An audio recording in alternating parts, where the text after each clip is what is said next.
तो ये पितरों का दोष सिर्फ हिंदुओं को ही लगता है, मुस्लिम्स को नहीं लगता, क्रिश्चियंस को नहीं लगता, भाई सबको लगता है, सबको लगता है। ये शनि पूर्णिमा कईयों के जीवन में पॉजिटिव तो कईयों के जीवन में थोड़ा बहुत उबड़ खाबड़ तो इम्पैक्ट देने वाली है। नमस्कार, नमो नारायण। श्रावण मास उत्तर भारत में समाप्ति की ओर और गुजरात, महाराष्ट्र और दक्षिण भारत में अभी 15 दिन और है। लेकिन उत्तर और दक्षिण भारत के बीच के ये पूर्णिमा, शनि पूर्णिमा, ये बहुत महत्वपूर्ण एक दिन है।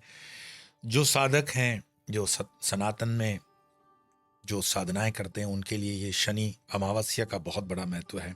शनिवार 9 अगस्त को ये पूर्णिमा है, शनि पूर्णिमा, वो भी श्रावण की शनि पूर्णिमा। इसी दिन रक्षाबंधन तो है ही, साथ साथ में बाबा अमरनाथ की यात्रा को भी विराम।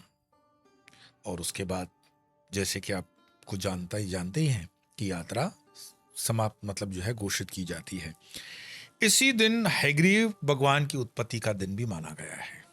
साथ साथ में मछुआरों के लिए समुद्र में नारियली पूर्णिमा जो महाराष्ट्र में मानी जाती है, उसके दिन क्या होता है, हमने तो बचपन से देखा है कि महाराष्ट्र में कोली समाज के जो मछुआरे होते हैं या गुजरात के टंडल समाज के जो मछुआरे हैं, वो नारियल लेकर के समुद्र देव को अर्पित करते हैं कि आप अपने स्वभाव के अनुसार जो ऊंची ऊंची लहरें उठा रहे हैं, अब उसको शांत रखिए, ताकि मछुआरे जो पूरे श्रावण मास के लगभग 30 दिन और 10 दिन पहले से 30-40 दिन तक मछलियों का जिन्होंने कोई व्यापार नहीं किया है, उनको उनकी रोजी रोटी, उनका जो व्यापार है, करने की आप आज्ञा दें। तो ये जो नारियल पूर्णिमा के दिन मछुआरे नारियल अर्पित करते हैं समुद्र देव को, इसका वैज्ञानिक आपने कभी सोचा कि 40 दिन के लिए हमारे श्रावण मास के अंदर क्यों कहते हैं कि मांस, मछली, मदिरा न खाएं और मछुआरे मछली नहीं पकड़ेंगे? हमारे ऋषियों की वैज्ञानिक सोच कि उसी समय मछलियों के अंदर प्रजनन क्रिया होती है, मतलब अंडे देती हैं। तो 40 दिन 45 दिन का अगर ये समय मछलियों को समुद्र में न पकड़ा जाए तो उनकी जो संख्या है वो एक बैलेंस संख्या रहती है, बढ़ती रहती है। अगर उन दिनों में के अंदर भी मछली पकड़ने का व्यवसाय चालू रहेगा तो संख्या कम हो सकती है। सोचो कितनी गहरी सोच, वैज्ञानिक सोच, कि अगर उनकी संख्या बनाए रखनी है तो 30 दिन के लिए श्रावण में मछली खाना वर्जित कर दिया। इन चीज़ों पर सनातन की वैज्ञानिकता जो है उस पर विचार करना है, आपको मैं निवेदन करूंगा। सनातन की इस सुंदरता को समझना, हमारे प्रत्येक कार्य के अंदर हम देवों की उपस्थिति को ही मानते हैं। कार्य करेंगे तो भी देवों को नमन करेंगे, कार्य को विराम देंगे तो भी देवशयनी, देव उठावनी, एकादशियां। तो इतना गहरा सनातन के ये सूत्र होते हुए भी आज़ादी के करीब करीब 80 सालों के बाद भी ये देश अभी भी कहीं दरिद्र है और उसको अमेरिका जैसा देश डरा धमका लेता है। खैर, हम अपने शनि पूर्णिमा पे आएंगे। यह शनि पूर्णिमा कईयों के जीवन में पॉजिटिव तो कईयों के जीवन में थोड़ा बहुत उबड़ खाबड़ तो इम्पैक्ट देने वाली है।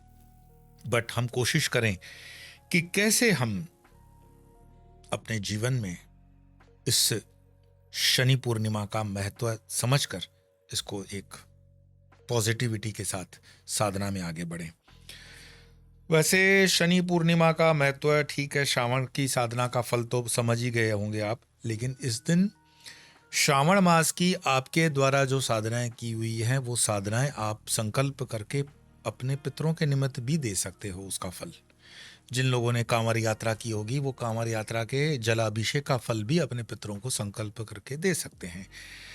मानो कि पूरे महीने में श्रावण के आपको अपने पितृ याद नहीं आए, तो शनिवार के दिन ये जो पूर्णिमा आ रही है श्रावण की विशेष, तो जिस भी परंपरा से आप हैं, अगर वैष्णव हैं तो विष्णु सहस्त्र नाम, शैवाइट हैं, शिव के उपासक हैं तो अष्टध्यायी रुद्र अभिषेकम जो होता है उसका पुण्य, ओम नमः शिवाय का जो जल अभिषेक किया, वो जो भी यथाशक्ति आपका पुण्य है वो पितरों को दे सकते हैं। तो ये पितरों को बार बार मैं पितरों की शांति के लिए क्यों आपको कहता हूँ, क्योंकि आपने देखा होगा कि 90% जन्म कुंडलियों के अंदर पितृदोष हमें देखने को मिलता है। स्वामी उपहार.com पे जब आप जाते हो तो जन्म कुंडली की भी आपको वहाँ पर जानकारी मिलती है। साथ साथ में गुरु दीक्षा वगैरह के भी सारे कार्यक्रम आपको वेबसाइट पे दिखने को मिल जाते हैं। तो जो जन्म कुंडली आप बनवाते हो कंप्यूटराइज, उसमें ज़्यादा करके हमें एक एनालिसिस है कि पितृदोष ज़्यादा करके आता है। ये पितृदोष इसलिए आता है कि किसी कारणवश हमारे पूर्वजों ने भी अगर कहीं पितरों का ठीक से नहीं किया है, काम जो श्राद्ध वगैरह होना चाहिए कहीं कुछ रुक गया है, तो उसको आने वाली पीढ़ियों को करना पड़ता है। आपका एक प्रश्न बहुत सही है और बहुत लॉजिकल है, जो नई पीढ़ी है वो पूछती है।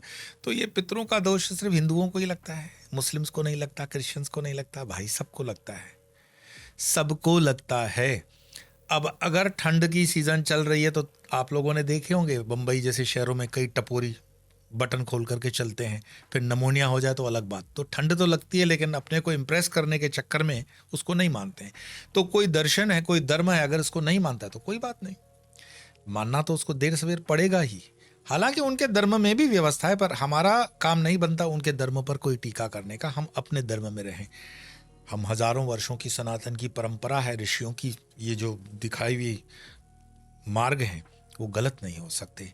तो पितरों को लेकर के हमेशा मैंने देखा जन्म कुंडली के अंदर 90% प्रॉब्लम्स, और पितृदोष के कारण ही स्वास्थ्य में, परिवार में कलह, प्रॉपर्टीज के झगड़े, कोर्ट कचहरी, यहाँ तक के तलाक जो है, डाइवोर्सेस का रेट भी बढ़ता है। पति पत्नी के बीच में सामंजस्य बैठने नहीं देते पितृ। तो ऐसा नहीं है कि पितृ लठ लेके बैठे हुए हैं कि आप नहीं करोगे तो वो आपको पनिश करते हैं, बट अगर हम एक जिसको कहा गया है नीति निर्धारित की हुई जो चीज़ें हैं धर्म में, उसका पालन करते हैं तो सब मंगल है, शुभ है। तो इस चीज़ को मैंने जैसे बताया, अपने पुत्रों के लिए विष्णु सहस्त्र नाम है, रुद्राभिषेक है, श्रावण मास के आप दान कर सकते हैं। और शनिवार के दिन स्वयं से भी उद्यम करें, और पूर्णिमा ये जो आ रही है, इससे श्रावणी पूर्णिमा, शनि पूर्णिमा का फल अपने पुत्रों को भी दे सकते हैं। समझ जाना, शनि एक तो शनिवार, शनि यानी न्याय के देवता, और पूर्णम का चंद्रमा, और चंद्रमा है मन का कारक। ये जितनी चंद्रमाएं की कलाएं रोज इधर से उधर एक एक होता है ना, एकम द्वितीय तृतीयम चतुर्थ पंचकम षष्ठम सप्तमम अष्टमी, इस तरह से तिथियां बदलती हैं, तो एक चंद्रमा बढ़ता है और एक चंद्रमा घटता है। इसका हमारे मन पर बहुत गहरा असर पड़ता है। अगर चंद्रमा की कलाओं का समुद्र के ऊपर असर पड़ता है, क्योंकि उसमें जल बॉडी जिसको कहते हैं ना, धरती के अंदर 70% से ज़्यादा जल है, तो उस पिंड में भी, शरीर में भी 70% से ज़्यादा जल है। तो अगर उस जल पर असर है चंद्रमा का, तो इसके जल पे भी असर होता है।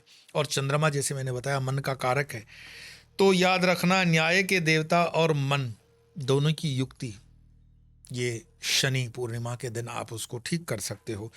और एक मैं पूर्णिमा का आपको प्रयोग बता दूं, ये सिर्फ आने वाली शनि पूर्णिमा का प्रयोग नहीं, ये हर पूर्णिमा में आप प्रयोग कर सकते हो। जिनको बताया जाता है कि उनकी जन्म कुंडली में चंद्रमा थोड़ा बहुत डिस्टर्बेंस दे रहा है, वीक है, तो ये प्रयोग महीने में एक बार 2-5 मिनट का है। आप सरलता से कर सकते हो, किसी पोंगे पंडित की ज़रूरत नहीं, कोई खर्चे की ज़रूरत नहीं, आप स्वयं से करें। जब समय आपको पता है कि चंद्रमा आ गए आकाश में, आप दर्शन कर रहे हो, पूनम का फुल चंद्रमा है, तो हो सके तो चांदी के छोटे से पात्र के अंदर ही गाय के कच्चे दूध में थोड़ा सा जल, थोड़ा सा जिसको कहेंगे ना हनी माने मधु, या फिर गुड़ या फिर शक्कर लास्ट में, और वो बना करके आप अर्क तैयार करें, उसके अंदर अक्षत डालें, हो सके तो सफ़ेद फूल भी रखें। और अर्क देने की विधि यह हो, मैंने बताया चांदी के ग्लास में हो तो बहुत बढ़िया, नहीं है तो आप ट्रांसपेरेंट सफ़ेद शीशे के ग्लास में देना, स्टील के ग्लास से अर्क नहीं देना चाहिए। तो इस पर हम काफ़ी एपिसोड्स पहले भी बना चुके हैं, क्यों नहीं देना चाहिए मेटल स्टील में, तो क्योंकि स्टील मेटल नहीं है तो चांदी में ही देंगे। और चांदी का चंद्रमा से बहुत सीधा संपर्क होता है। वो अर्क जब आप देते हो तो उस अर्क को आप ग्लास को पकड़ करके यहाँ अपने आज्ञा नेत्र की तरफ लाएंगे, और जब वो धीरे धीरे दूध के माध्यम से अर्क दे रहे हैं, तो आप अपने मन में अपनी ही भाषा में, अपने ही चुने हुए शब्दों के माध्यम से उसको प्रार्थना कर सकते हैं चंद्रमा को कि कृपा करें, दया करें।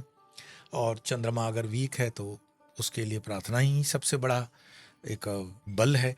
और प्रार्थना जितनी अपने शब्दों में की जाए वो ज़्यादा बल होता है। संस्कृत तो बहुत पंडित बनने की ज़रूरत भी नहीं है, अगर आता है तो बहुत अच्छा, पर नहीं आता तो कोई दिक्कत नहीं है। हाँ, एक चीज का ध्यान रखें कि जब भी चाहे आप सूर्य को दें अर्घ या चंद्रमा को दें, उस अर्घ के छींटे आपके पैरों पे नहीं आने चाहिए। एक तो आप जूते उतार करके अर्घ दे रहे हो, तो सीधी सी बात है, आप कहोगे कि छत पे जाएंगे, टेरेस पे देंगे, अर्घ के छींटे आएंगे तो सही पैर में। तो नीचे थोड़ा सा एक कोई बर्तन या प्लास्टिक की बकेट है, प्लास्टिक का कोई भी ऐसा साधन हो जिसमें वो जमा हो जाए, और उसको फिर आप तुलसी वगैरह या दूसरे वृक्ष में डाल दें। आपके पैर पे वो छींटा नहीं आना चाहिए, क्योंकि वो देव को हमने अर्पित किया है, और देव का किया हुआ अर्पित हमारे चरणों को जब स्पर्श करता है, उसको कई ज्योतिष शास्त्र के अंदर जो विद्वान हैं वो शुभ नहीं मानते हैं। तो ये एक छोटी छोटी सी चीज़ें हैं टेक्निकल, जिसको करने से आपका पूरा साधना जो है परफेक्शन की तरफ बढ़ता है। ये अर्घ देने से और भी फर्क है, जैसे चंद्रमा तो आपका मजबूत हुआ ही, साथ में लक्ष्मी, जैसे मैंने बताया श्री सूक्तम के पाठ भी उस समय चंद्रमा की उपस्थिति में करने में आपको लाभ मिलता है। यहाँ तक कि जिनके पास प्रतिष्ठित श्री यंत्र है, श्री विद्या के उपासक हैं, वो चंद्रमा की उपस्थिति में षोडशो उपचार श्री यंत्र की पूजा करते हैं। हम स्वयं भी आश्रम पर पूर्णम जब आती है, पूर्णमासी होती है, तो श्री यंत्र का पूजन करते हैं। श्री यंत्र का पूजन चंद्रमा की रोशनी में जो होता है वो दिव्य होता है, अद्भुत होता है, और उसकी फीलिंग अद्भुत होती है। जो मंत्र दीक्षित हैं, चाहे वो प्रथम पाद के हों, द्वितीय पाद के हों या तृतीय पाद के हों, उनको पता है कि उसकी एक ऊर्जा अलग होती है। तो उस दिन आप श्री सूक्तम वगैरह का भी अनुष्ठान कर सकते हैं। इससे लक्ष्मी तो आएगी आएगी, साथ में पितृबाधा भी दूर होती है, साथ में सरस्वती की भी कृपा होती है, और चंद्रमा बैलेंस होने लगता है। तो कहने को तो मैं क्या बताऊं कि कई चीज़ें और की जा सकती हैं, लेकिन आजकल की चीज़ों की पवित्रता और उपलब्धता और पैसों को देखते हुए थोड़ा कहने में भी हमें संकोच भी होता है कि पूजा का घी और पूजा का तेल आजकल लिखा हुआ आता है, ये पूजा का तेल। जानते हो पूजा के तेल में क्या होता है? वो जो इंडोनेशिया मलेशिया का पाम ऑयल होता है, घटिया क्वालिटी का, वो पूजा में हम चढ़ाते हैं। क्यों भाई? ऑर्गेनाइक कोल्ड प्रेस्ड एक अच्छी कंपनी का महंगा वाला तेल का छोटा दिया कर लो। और घी के लिए भी वो दुकानदार पूछ लेता है कि पूजा के लिए घी चाहिए, मतलब समझ जाओ जानवर की चर्बी वाला वो घी आ रहा है।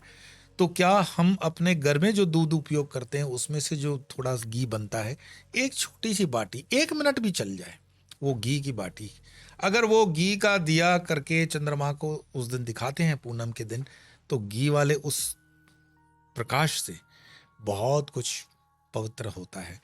मैं इन चीज़ों के विरुद्ध नहीं हूँ, कम से कम न करने से तो थोड़ा बहुत उन चीज़ों से भी कर लो, प्रारंभ तो करो। पर अगर पवित्रता के साथ थोड़ा करो, लेकिन अच्छा करो, क्वालिटेटिव करो। पैसे की उसमें इतनी वो ज़रूरत नहीं है कि आपका दिया 6-8 घंटा चलने चाहिए, नहीं, 1-2 मिनट भी चला तो बहुत, सिर्फ दर्शन मात्र है। हमारी क्या ताकत, हमारी क्या औकात कि सूर्य को हम दिया दिखाएं या चंद्रमा को हम दिया दिखाएं। ये दिया हमारे भीतर जो दिया जगा हुआ नहीं है उसको प्रज्वलित करने का ये प्रतीकात्मक है कि हमारे भीतर का जो दीपक है वो तुम जगा दो। हम उनकी कृपा के लिए याचना करते हैं, हम अपनी प्रार्थना उन तक पहुंचाने का ये माध्यम बनाते हैं, और ये प्रतीकात्मक है। हमारे दिए से कोई उनको रोशनी नहीं मिलने वाली। तो जो भी चीज़ें पूजा में चढ़ती हैं, जितना हो सके पवित्रता का ख्याल रखा जाए, सादी से सादी तरीके से करें, लेकिन पवित्र भाव से करें, और भावना जो है वो सबसे सर्वोपरि है। तो ये जो शनि पूर्णिमा है, या मैं कहूँ श्रावण की ये शनि पूर्णिमा है 2025 की, ये बहुत महत्वपूर्ण है। आप तक ये आवाज़, ये वीडियो जब पहुँचता है, अगर कर सकते हैं तो उसका आप लाभ लेंगे। मेरी ढेर सारी शुभकामनाओं के अंतर्गत मैं फिर कहूँगा कि मेरे उपलब्धता जो वलसाड़ आश्रम या फिर हरिद्वार आश्रम की उपलब्धता वेबसाइट के ऊपर ही आप मतलब देख सकते हैं। और वेबसाइट तो आपको पता ही है, www.swamiyopahar.com पे पूरी जानकारी ले सकते हैं, क्योंकि प्रवास भी ज़्यादा होता है और जो दायित्व हैं उनको भी निभाना होता है अध्यात्म का। तो आप बिना सूचित किए या समय लिए मिलने न पधारें, क्योंकि हो सकता है हम उस जगह पे नहीं भी आपको मिलें। तो एक बार करबद्ध होकर के ये प्रार्थना आप स्वीकारें, और सनातन के इसी मार्ग पर इसी तरह की यात्राओं में हम जुड़े रहेंगे। तो आज इतना ही, फिर मिलेंगे, तब तक के लिए नमो नारायण।